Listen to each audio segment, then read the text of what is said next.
ओम शांति। आज 18 फरवरी 2022 के साकार मधुर महावाक्य हैं।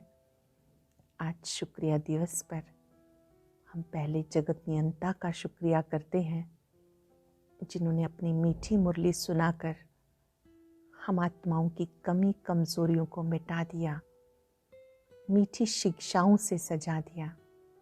आज बाबा बहुत प्यारी सी शिक्षा हम बच्चों को दे रहे हैं कि मेरे आज्ञाकारी बच्चे, तुम्हें कभी रोना नहीं, तुम्हें बहुत बहुत मीठा बनकर रहना है। अतीन्द्रिय सुख भी आप बच्चों का ही गाया हुआ है।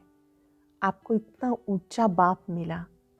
बाबा ने कहा, मैं बैठा हूं ना, तुम रोते क्यों हो?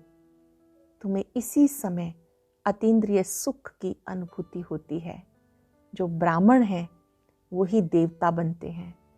ब्राह्मणों की पालना स्वयं शिव बाबा करते हैं। ब्राह्मण ही देवता बनने वाले हैं। जब आप देवी देवता होंगे तो वहाँ ये ज्ञान की बातें याद नहीं होंगी। अतीन्द्रिय सुख पूछना हो तो गोपी वल्लभ की गोप गोपियों से पूछो। इसी समय आप ब्राह्मण आत्माएं इस सुख का अनुभव करती भी हो और कराती भी हो। साथ साथ बाबा ने कहा, पूरे विश्व में शांति स्थापन करना ये रिस्पॉन्सिबिलिटी बाप की ही है। आप बच्चे बाबा के साथ मददगार बनते हो। आप बहुत भाग्यवान आत्मा हो। आपके पास बहुत सुंदर श्रेष्ठ भावनाएं हैं। जो साधारण बच्चे हैं, सिंपल हैं, उनके पास बहुत ऊंची भावनाएं हैं। उनका भाग्य पे भी अधिकार हो जाता है। भले ही दुनिया में कोई कितने साहूकार क्यों ना हो, पर उनके पास ऐसी ऊंची भावनाएं नहीं है जो आप बच्चों के पास है। आप बच्चे पद्मा पदम भाग्यवान हो। सुनते हैं बाबा के मधुर बोल, बाबा के शब्दों में, मेरे मीठे आज्ञाकारी बच्चे। हर रोज हम सुनते हैं मीठे बच्चे। आज बाबा कह रहे हैं, मेरे मीठे आज्ञाकारी बच्चे, तुम्हें सदा अतीन्द्रिय सुख में रहना है। कभी भी रोना नहीं, क्योंकि तुम्हें ऊंचे से ऊंचा बाप मिला। कौन मिला? ऊंचे से ऊंचा बाप मिला। क्वेश्चन, अतीन्द्रिय सुख तुम गोप गोपियों का गाया हुआ है, देवताओं का नहीं। क्यों? क्योंकि तुम अभी ईश्वर की संतान बने हो। तुम मनुष्य को देवता बनाने वाले हो। जब देवता बन जाएंगे फिर उतरना शुरू करेंगे। डिग्री कम होती जाएगी, इसलिए उनके सुख का गायन नहीं है। ये तो तुम बच्चों के सुख का गायन करते हैं। गीता, मुझको सहारा देने वाले, ये दिल कहे तेरा शुक्रिया। ओम शांति। ये एक ने कहा या दो ने कहा? क्योंकि बाप भी है तो दादा भी है, तो ये ओम शांति किसने कहा? कहना पड़े दोनों ने कहा, क्योंकि तुम जानते हो कि दो आत्माएं हैं। एक आत्मा है और दूसरा परम आत्मा। एक ब्रह्मा बाबा और एक शिव बाबा। एक आत्मा है और दूसरे परमात्मा। इन सबको जीव आत्मा कहा जाता। तुम आत्माएं भी यहाँ पार्ट बजाने आई हो। दूसरे धर्मों की बात ही नहीं। बाबा भारत में आते, भारत ही बर्थ प्लेस है। शिव जयंती भी मनाते हैं, परंतु वो कब और कैसे आते हैं किसी को पता नहीं। शिव तो निराकार को कहा जाता है, उनकी पूजा भी होती है। शिव जयंती भी मनाते हैं। जो पास्ट हो गया वो मनाते हैं, परंतु जानते नहीं कि वो कब आए, क्या करके गए। अब तुम बच्चों को सब कुछ पता है। तुम कोई से भी पूछ सकते हो कि किसकी रात्रि मनाते हो। मंदिर में जाके पूछो, ये कौन है, इनका राज्य कब था, परम पिता परमात्मा के साथ तुम्हारा क्या संबंध है, उनके साथ किसका संबंध है? जरूर कहेंगे सबका संबंध है। वह सबका परम पिता है, तो जरूर पिता से सबको सुख का वर्षा मिलता होगा। इस समय दुख की दुनिया है। भले नई इन्वेंशन निकालते हैं, परंतु दिन प्रतिदिन दुख की कलाएं तो बढ़ती ही जाती हैं, क्योंकि अब उतरती कला है। कितनी आफतें आती रहती। मनुष्यों को दुख देखना ही है। जब अति दुख होता है तो त्राही त्राही करने लगते हैं, तब बाप आते हैं। इस समय सब मनुष्य मात्र पतित हैं। इसलिए इसको विशियस वर्ल्ड कहते हैं। वहाँ सत्युग में दुख होता ही नहीं। तुम बच्चे समझते हो ये ड्रामा बना हुआ है। इस समय सब रावण 5 भूतों के वश हैं। सभी आत्माएं 5 भूतों के वश हैं, यही दुश्मन हैं। दुख की भी कलाएं होती है ना, अब तो बहुत तमो प्रधान हो गए, क्योंकि विष से सब पैदा होते। दुनिया को मालूम नहीं कि वहाँ विष होता ही नहीं। कहते हैं वहाँ बच्चे तब कैसे होंगे? बोलो, पहले बाप को तो जानो, उनसे वर्षा लो, बाकी वहाँ की जो रस्म रिवाज होगी वही चलेगी। तुम क्यों ये संशय उठाते हो? कोई ने प्रश्न पूछा, शिव बाबा जब यहाँ है तो फिर वहाँ मूल वतन में आत्माएं होंगी? जब निराकार शिव बाबा ब्रह्मा तन में बैठ के पढ़ा रहे हैं तो क्या उस समय आत्माएं मूल वतन में होंगी? जरूर, यहाँ वृद्धि होती रहती है तो आत्माएं हैं ना। परंतु पहली मूल बात है बाप और वर्षे को याद करना। इन बातों से तुम्हारा क्या मतलब? तुम्हारे जब ज्ञान चक्षु खुल जाएंगे फिर कोई भी प्रश्न पूछने का रहेगा नहीं। बाबा कहते मुझे याद करो, वर्षे को याद करो। सिर्फ मुक्ति पाना चाहते हो तो मन मना भव, राजाई चाहते हो तो मध्याजी भव। जानते हो हमें पढ़ाने वाला कौन है? इस चैतन्य डिब्बी में चैतन्य हीरा बैठा हुआ है। चैतन्य डिब्बी ब्रह्मा, उनके मस्तक में ज्योति बिंदु शिव बाबा बैठे हैं। वह सत्य बाबा भी है। परम आत्मा ही शरीर से बोलते हैं। कोई मरता है तो उनकी आत्मा को बुलाया जाता। उस समय ख्याल रहता है कि हमारे बाबा की आत्मा आई है। जैसे कि 2 आत्माएं हो गई, वह आत्मा आकर वासना लेती है। यूं तो है सब ड्रामा, परंतु फिर भी भावना का भाड़ा मिल जाता। आगे तो ब्राह्मणों में कुछ ताकत थी, आकर बातचीत करते थे, रुचि से खिलाया जाता था। ये ज्ञान तो नहीं है कि वह आत्मा है। आत्मा तो भासना लेती है। बाबा तो भासना भी नहीं लेते, क्योंकि वो अभोगता है। आत्मा तो भोगती है। बाबा कहते मैं अभोगता हूँ। आत्मा तो भासना की मुरीद होती है, मैं तो मुरीद नहीं हूँ। मेरे साथ योग लगाने से तुम्हारे विकर्म दग्ध होंगे। बाबा के साथ योग लगाएंगे तो पाप दग्ध होंगे। समझाना है, शिव जयंती मनाते हैं। शिव तो निराकार है। जैसे आत्मा की भी जयंती होती, आत्मा शरीर में आकर प्रवेश करती है। शिव ही पतित पावन है, जिसका आह्वान करते हैं आकर रावण के दुखों से लिबरेट करो। इस समय 5 विकार सर्वव्यापी हैं। आधा आधा है ना। जब रावण राज शुरू होता है तो और धर्म आते हैं। जब से रावण राज शुरू होता है और धर्म आते। सबको अपना अपना पार्ट बजाने आना है। मैं आता ही यहाँ हूँ। अब तुम बच्चे जानते हो इस चैतन्य डिब्बी में कौड़ी से हीरा बनाने वाला बाबा बैठा हुआ है। वही सत्यचित आनंद स्वरूप है, ज्ञान का सागर है।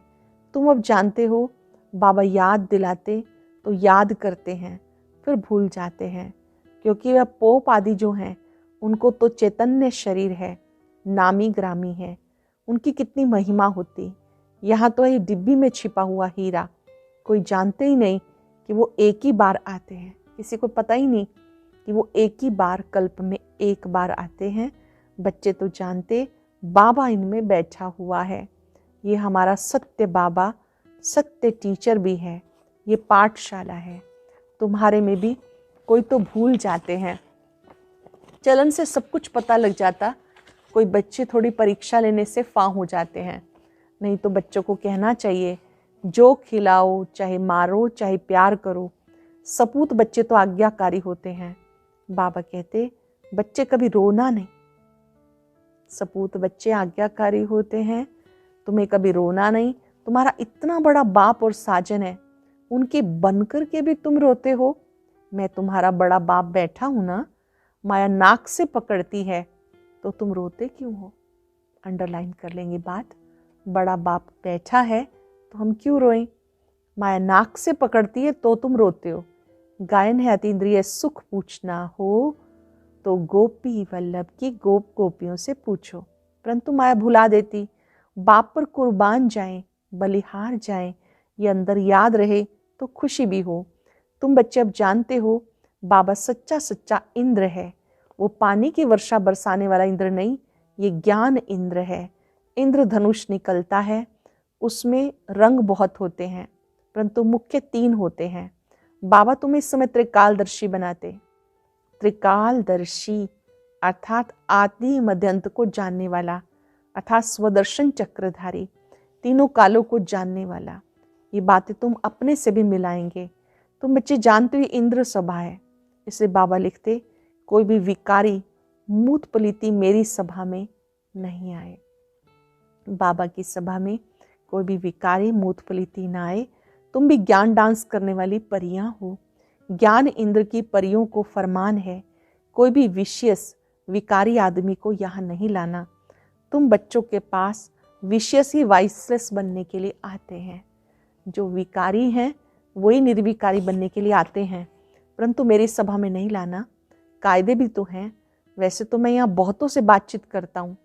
ईमानदार सपूत अच्छा बच्चा है तो लव चाहता है। जैसे गांधी के लिए भी सबको लव है। काम तो अच्छा किया। इस बने बनाए ड्रामा को समझना है, ये हूबहू रिपीट हो रहा है। ये जो वर्ल्ड ड्रामा है इसको समझना है, हूबहू रिपीट हो रहा है। कोई का दोष नहीं। रावण को तो सभी को भ्रष्टाचारी बनाना ही है। इन सब बातों को तुम बच्चे जानते हो और क्या जाने। पतित पावन कहते हैं, कुछ भी समझते नहीं। तुम तो वही हो जिन्होंने कल्प पहले भी बाबा की मदद की थी। बाबा याद दिला रहे हैं पुरानी पहचान। तुम मेरे वही बच्चे हो जिन्होंने कल्प पहले भी मेरी मदद की थी। सत्युग में थोड़ा ही मालूम रहेगा कि हमने ये राज्य कैसे लिया। अब तुम जानते हो ये बेहद का बाप कितनी बड़ी आसामी है। बाप ही भारत को कौड़ी से हीरे जैसा बनाते। स्वर्ग में एक आदि सनातन देवी देवता धर्म था, फिर से उसकी स्थापना हो रही है। सारी दुनिया में शांति स्थापन करना ये परम पिता परमात्मा की रिस्पॉन्सिबिलिटी है। वो बाप आकर सबको धन का बनाते हैं, समझाते हैं तुम निधन के क्यों बन गए। रावण राज्य कब से शुरू हुआ तुम जानते नहीं। रावण का बुत बनाकर जलाते रहते हैं। इस समय उतरती कला है। राम राज्य तो सतयुग को कहा जाता। तुम इस समय हो ईश्वरीय औलाद। कला कम होती जाती। इस समय तुम्हारे में बड़ी रॉयल्टी चाहिए, क्योंकि हम ईश्वरीय औलाद हैं, डायरेक्ट ईश्वर की रचना है, तो बहुत अच्छी रॉयल्टी चाहिए। तुम हो मनुष्य को देवता बनाने वाले। अतीन्द्रिय सुख भी गोप गोपियों का गाया हुआ है।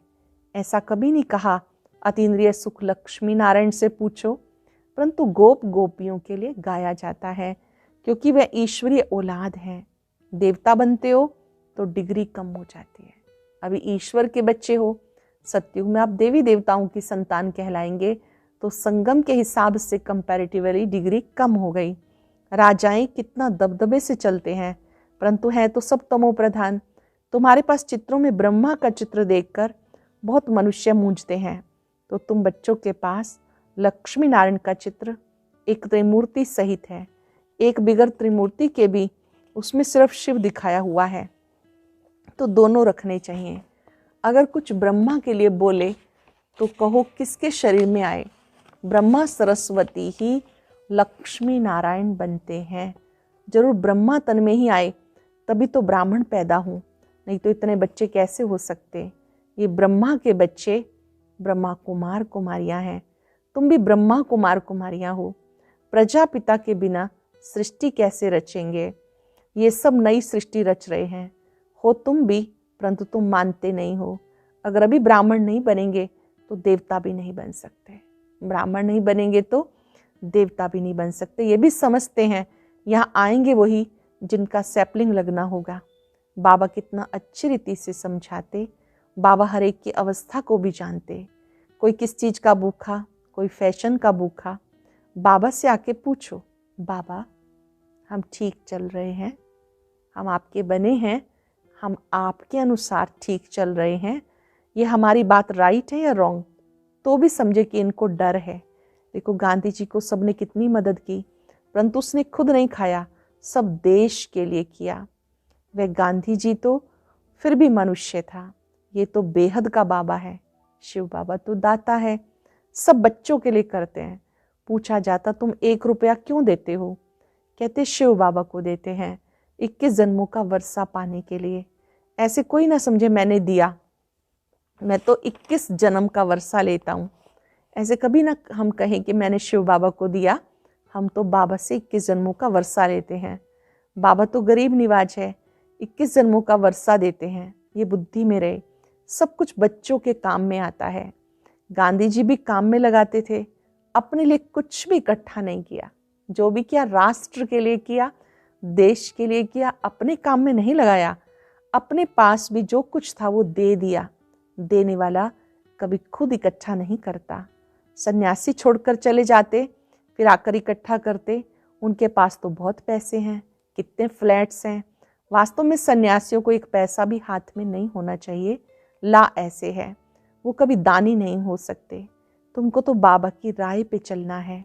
बाबा ये सब कुछ आपका है, बुद्धि से अर्पण कर देना है। सब कुछ आपका है, जैसा आप कहेंगे ऐसे ही काम में लगाएंगे। बाबा डायरेक्शन देते रहते, बच्चों को अमल में लाना है। सब कुछ बाबा को अर्पण कर दिया तो अब बाबा के डायरेक्शन पे चलना है। बाबा डायरेक्शन देते, बच्चों को अमल में लाना है। अच्छा, मीठे मीठे सिक्के लदे बच्चों प्रति माता पिता बाप दादा का याद प्यार गुड मॉर्निंग। रूहानी बाप की रूहानी बच्चों को नमस्ते। रूहानी बच्चों की रूहानी बाप दादा को नमस्ते, गुड मॉर्निंग। शुक्रिया बाबा, शुक्रिया, स्पेशल शुक्रिया। आज शुक्रवार है। धारणा के लिए सार, कदम कदम पर बाबा की राय पे चलना है। पूरा पूरा बलिहार जाना है। जहाँ बिठाएं, जो खिलाएं, ऐसा आज्ञाकारी होके रहना है। अपनी चलन बहुत रॉयल ऊंची रखनी है। हम ईश्वरीय औलाद हैं, इसलिए बहुत रॉयल्टी से चलना है। कभी भी रोना नहीं। हम ईश्वरीय औलाद हैं, बहुत रॉयल्टी से चलना है, कभी रोना नहीं। वरदान है, साधारण जीवन में भावना के आधार पर श्रेष्ठ भाग्य बनाने वाले पद्मा पदम भाग्यवान भव। बाप दादा को साधारण आत्माएं ही पसंद हैं। बाप स्वयं भी साधारण तन में आते हैं। आज का करोड़पति भी साधारण है। साधारण बच्चों में भावना होती है। बाप को भावना वाले बच्चे चाहिए, देह भान वाले बच्चे नहीं। बाबा को कौन से बच्चे चाहिए? श्रेष्ठ भावना वाले, देह भान वाले नहीं। ड्रामानुसार संगम युग पर साधारण बनना भी भाग्य की निशानी है। साधारण बच्चे ही भाग्य विधाता बाप को अपना बना लेते हैं, इसलिए अनुभव करते हैं भाग्य पर मेरा अधिकार है। साधारण बच्चे ही भाग्य विधाता बाप को अपना बना लेते, अनुभव करते हैं भाग्य पर मेरा अधिकार है। ऐसे अधिकारी ही पद्मा पदम भाग्यवान बन जाते हैं। स्लोगन है, सेवाओं में दिल बड़ी हो तो असंभव कार्य भी संभव हो जाएगा। दिल बड़ी हो तो असंभव कार्य भी संभव हो जाएगा। आज अभ्यास करेंगे, मैं पद्मा पदम भाग्यवान आत्मा हूँ। और अब सुनते हैं आज का अव्यक्त ज्ञान मोती। ये एक बहुत संस्कारितापूर्ण वीडियो है, जरूर देखें, कोई भी मिस ना करे।